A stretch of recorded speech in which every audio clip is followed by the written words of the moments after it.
मैं उस दिन जब अपनी दुकान पर गई तो मुझे पता भी नहीं था कि आज मुझे इतनी खुशी मिलने वाली है। मैं खुशबू हूँ। मेरी उम्र 36 साल है। मेरे हस्बैंड की शहर में एक ग्रोसरी की दुकान है। मैं उनके साथ शहर में ही रहती हूँ। मेरे हस्बैंड का बहुत बड़ा कारोबार है। दुकान पर 2 नौकर भी काम करते हैं। मेरे हस्बैंड सुबह ही घर से चले जाते हैं और फिर शाम को दुकान से वापस आते हैं। मेरे यहाँ किसी चीज की कोई कमी नहीं है। मैं बहुत सुंदर और गोरी हूँ। मैं हमेशा सच संवर कर रहना पसंद करती हूँ। हमेशा सूट पहनती हूँ। जब मैं घर का कोई सामान लेने या किसी और काम बसे बाहर जाती हूँ, तो मेरा विशालकाय पर्वतों के समान पिछवाड़ा ताकने के लिए लोगों की लाइन लग जाती है।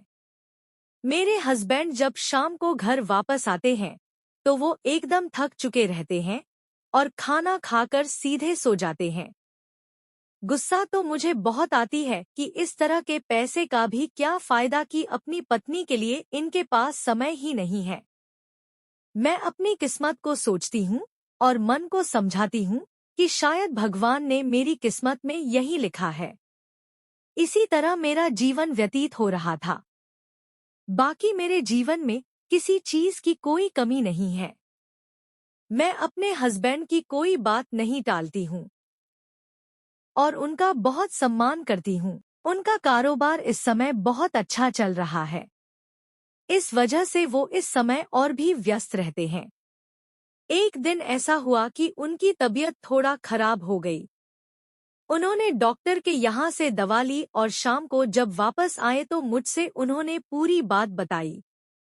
मैंने उनसे कहा कि आजकल आप अपना बिल्कुल ध्यान नहीं रखते हैं और बस दुकान में ही सारा समय बीत जाता है।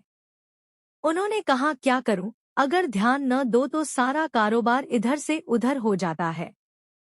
मैं बोली ठीक है, अब आपको डॉक्टर ने 2 दिन आराम करने को कहा है, इसलिए अब आप 2 दिन दुकान पर नहीं जाएंगे।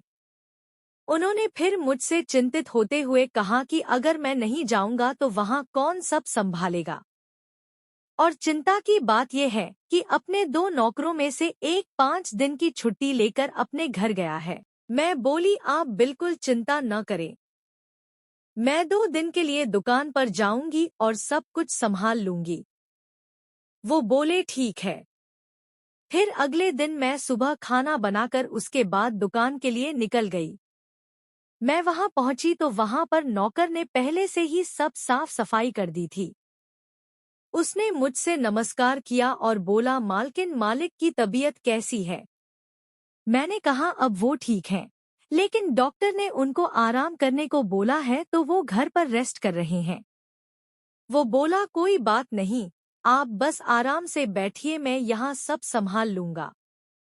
मैं बोली कि ठीक है। उसके बाद दिन भर मैं दुकान पर रही। शाम को मैं दुकान बंद करके घर वापस आ गई। नौकर भी अपने घर चला गया।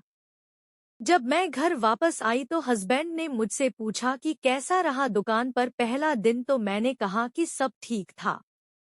आप किसी चीज की चिंता न करें, मैं कल भी जाऊंगी और सब संभाल लूंगी।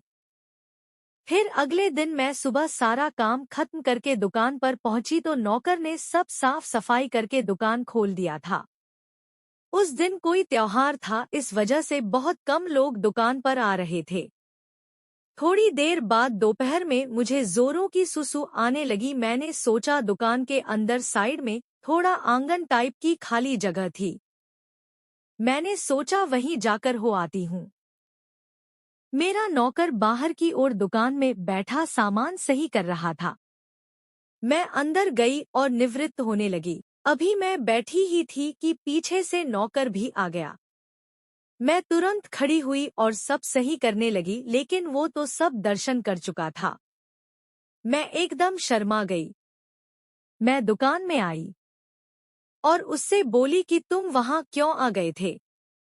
तो वो बोला मालकिन, मुझे नहीं पता था आप वहां हो। मैं मुस्कुरा दी और बोली सब कुछ देख लिए हो, कैसा है सब। वो बोला अभी बताता हूँ। फिर उसने बाहर से दुकान बंद कर दिया और मुझे उस सुख का एहसास करवाया जो मेरे पतिदेव भी मुझे कभी नहीं करवा पाए थे। मैं एकदम तृप्त हो गई।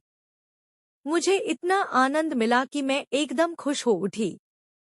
मैं सोची भी नहीं थी कि मुझे इतना सुख मिलेगा। उसके बाद तो बीच बीच में जब भी समय मिलता है मैं आनंद उठा लेती हूँ।